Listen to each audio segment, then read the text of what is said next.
শেখ হাসিনা উনি মারা গিয়েছেন ভারতে, উনিকে দাবি করেছেন। এর কারণ বর্ণনা করেছেন। কারণ হলো যে উনি যদি বেঁচেই থাকবেন তাহলে কি আমরা সামনে আসলো না কেন? এত ঢাকঢোল পিটিয়ে এত কিছু করে তাহলে উনি ক্যামেরা থেকে নিখোঁজ কেন? যেখানে উনি নিজেই ঢাকঢোল পিটিয়েছেন যে লাইভ করবেন, অথচ দিন শেষে দেখা গেল যে ওনার টিকিটই পর্যন্ত দেখা যায়নি। ভারতের এটা একটা নিজস্বতা চাল, হয়তো শেখ হাসিনাকে শেষ করে দিয়েছে। কারণ ভারতে ইতিপূর্বে আওয়ামী লীগ নেতা ছিল, ধনী নেতা, সে মারা গিয়েছে, তার টাকা আত্মসাৎ করেছে ভারত, এবং অ্যাক্সিডেন্টে মারা গিয়েছে দাবি করছে, কিন্তু অ্যাক্সিডেন্ট যে করছে এটা পরিপূর্ণভাবে প্রকাশ পায়নি।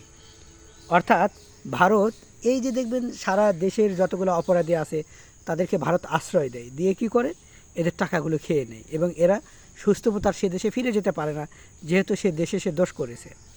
আমি শেখ হাসিনার কথা বলছি না, একটা উদাহরণ দিয়ে বলছি। শেখ হাসিনা বেঁচে আছে কি না এটা আরও, এই যে অনেকে দাবি করছেন এটা আরও মানে স্পষ্ট হচ্ছে যে বেঁচে নাই। অনেকে দাবি করেন যে শেখ হাসিনা যে কথাগুলো ইংরেজিতে বলেছে এটা এআই বলেছে, শেখ হাসিনা নয়। কারণ জয় কোনো একটা মানে কোনো এক কথায় কাউকে বলেছিলেন যে মায়ের দিকে তাকানো যাচ্ছে না, মায়ের চেহারা এতটা কী হয়ে গেছে, নষ্ট হয়ে গিয়েছে। তাহলে হঠাৎ করে শেখ হাসিনা এআইয়ের মাধ্যমে কথাগুলো যে ওনার নিজের এটাও মনে হচ্ছে না, এটা এআইয়ের মনে হচ্ছে। আপনারা একটা উদাহরণ ধরুন, উনি যদি বেঁচেই থাকবে আজ পর্যন্ত কেন সামনে আনলো না ভারত? এটা কিন্তু খুবই একটা ভাবনার বিষয়। যেমন ধরুন ডোনাল্ড ট্রাম্প, ওনার মাথার দাম ইরান কত কোটি, 100 কোটি টাকা না কত কোটি টাকা যেন দাম দিয়েছেন। এরপরেও ডোনাল্ড ট্রাম্প প্রকাশ্যে ঘুরে বেড়াচ্ছে, যেখানে ওনাকে যে কেউ দেখলে ওনাকে কী করে দিতে পারে, শেষ করে দিতে পারে। তারপরে ডোনাল্ড ট্রাম্প প্রকাশ্যে ঘুরে বেড়াচ্ছেন। নরেন্দ্র মোদী যেখানে ককরোচ বাহিনী বা তেলাপোকা বাহিনী নরেন্দ্র মোদীকে হুঙ্কার দিচ্ছে, সেখানেও নরেন্দ্র মোদী প্রকাশ্যে ঘুরে বেড়াচ্ছে।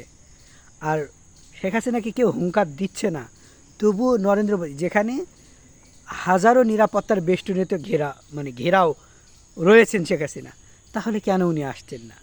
কেন ক্যামেরার সামনে এক ঝলক আওয়ামী লীগের সামনে দেখা দিলেন না? এখানেই তো প্রশ্ন থেকে যায় যে আদৌ কি শেখ হাসিনা বেঁচে আছে, নাকি শুধুমাত্র আওয়ামী লীগকে একটা থাকে না অন্ধকারে রেখে শেখ হাসিনা ফিরবে, আসবে, হাসবে, এগুলো বুলি আউড়িয়ে আউড়িয়ে নিছকই একটা ফাঁকা বুলি মার্চ ছুড়ছে, যেটার কোনো কি নেই, বাস্তবতা নেই। শেখ হাসিনা যদি বেঁচেই থাকবে তাহলে উনি অনলাইনে কেন সরাসরি দেখা করলেন না? নাকি মোদির নিরাপত্তা দুর্বলতা প্রকাশ পাচ্ছে, যদি নিরাপত্তাই দিতে পারছেন না? নাকি শেখ হাসিনার নিজের প্রতি আত্মবিশ্বাস নেই যে আমি যদি ক্যামেরার সামনে আসি কেউ আমাকে দূর থেকে কালা জাদু করবে অথবা দূর থেকে মেরে দিবে, এমন কিছু?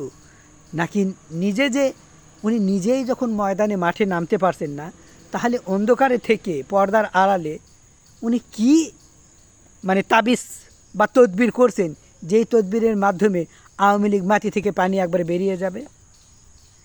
এটা একটা হতাশজনক। যেহেতু বাংলাদেশে প্রচুর লোক আওয়ামী লীগ করতো বা করে বা যেভাবে হোক দলটা বড় হয়েছিল, কিন্তু সেই দল হঠাৎ করে একেবারেই মানে মিশে যাওয়ার পিছনে শেখ হাসিনা নিজেই দায়ী। এই যে এত বড় ঢাক ঢোল পিটিয়ে আমি আসবো, আওয়ামী লীগ আসবে, পৃথিবী বাংলাদেশ হাসবে, এই সেই এত কিছু বলার পরে যখন দেখা গেল সেই মানে ওই যে লুকিয়ে অন্ধকারে কথা বলতেছে, যেখানে সামনেই আসার মতো সাহস নাই, তাহলে প্রশ্ন থেকে যায় আওয়ামী লীগ কি আদৌ কামব্যাক করতে পারবে, নাকি শেখ হাসিনা বেঁচে নাই? ওবায়দুল কাদের জানি না কি হয়েছে, আমি পরবর্তী ভিডিওতে ওবায়দুল কাদেরকে নিয়ে আসবো।